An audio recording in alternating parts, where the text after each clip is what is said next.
Cool. Bubbly all around at this rate. Greetings and salutations, everybody. My name is AFarCryAway, and today, Killing Floor 2 and Tripwire Interactive have released a new What We Were Up To update for Killing Floor 2, and this is a huge step in the right direction from Tripwire Interactive. I've not said that enough on Twitter already. Seriously, these guys, they've got the right direction, they've got the right idea. Hopefully things get a lot better with the community interaction, and yeah, so let's go ahead and get right into this so you guys know what I mean. Right, this week's What We Were Up To update is called Bullseye, Onward, and Improving Community Interaction. Hello everyone. With the recent release of the Bullseye update, those of us who were not at E3 most of the week have begun in-game playing alongside many of you, whilst those of us who are out of the office have been watching stats and reading feedback. Yesterday we reacted to that feedback with a set of changes and bug fixes. We are continuing to monitor feedback across the whole of the game, as one of our biggest drives right now is balance and polish, as we need to add the final bits of content for full release later this year. Fall Q4 target. For those of you who may be on PS4, we are waiting and also aiming for this date of release as well.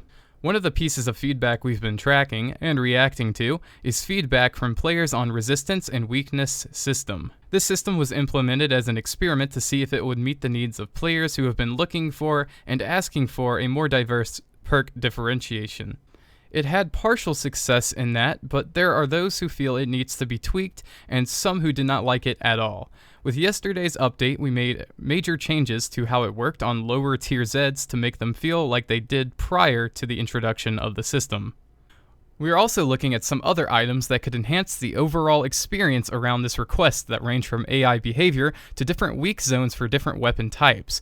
But these are longer term changes, and we'll need to experiment around several of them moving forward to see if they make a good fit before we bring anything forth to trial with the community. Do expect us to continue to iterate on the existing system based on player feedback in the meantime. I also wanted to put out a bit of an all-call for reproduction cases on some bugs we are tracking, but having a hard time getting reliable reproductions on. We know they exist, we've seen them in-house, but we need to try and find cases where we can get them to happen near 100% of the time, if not 100% of the time, so we can catch them in the debugger. If you have reproduction steps or locations for any of the following, please head over to our bug report subforum and use the template there. To finish off today's update, I would like to bring to attention our next stream, which will involve playing Killing Floor 2 with the devs as well as a Q&A session to clarify issues players may have. So start posting your questions here, Reddit, wherever we can find them, and that'll give us a base to start answering with before we open up to live questions. As part of this, we are also looking at other ways we can improve our communication responses with the fans, including having designers set aside some time in their schedule to be able to respond to questions and explain reasons why things may happen or happened, or the design goals behind systems as they are currently implemented, expanding our community team to better be able to react to the community, and adding a public-facing community issue tracker so that you know what issues we are tracking and where they are, from acknowledged to being decided on, if we decided not to pursue it and why, or where it is in the pipeline once we've started work on it.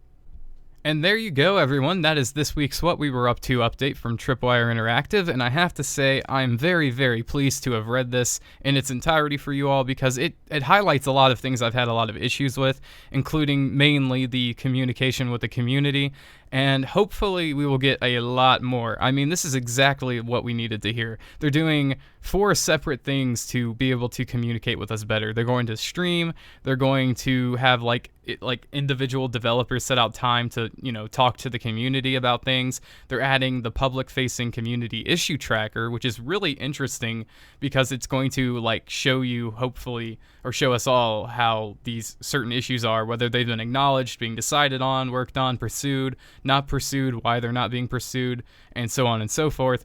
And that's really good for me because that's, we can all check that and then I can make videos on it and that would be great.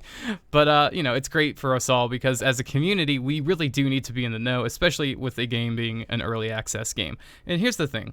I know my last video was super critical, and I kind of apologize for it because, yes, not all of it were my words, but I did agree with most all of it. And the thing is I feel like I was in a position where, as a community member, I just had to get it out there. Like, if I didn't say something, I was afraid, I would lose all integrity with you guys, and I figured it'd be better for me to be honest and open about it than try to pretend like there was no problems.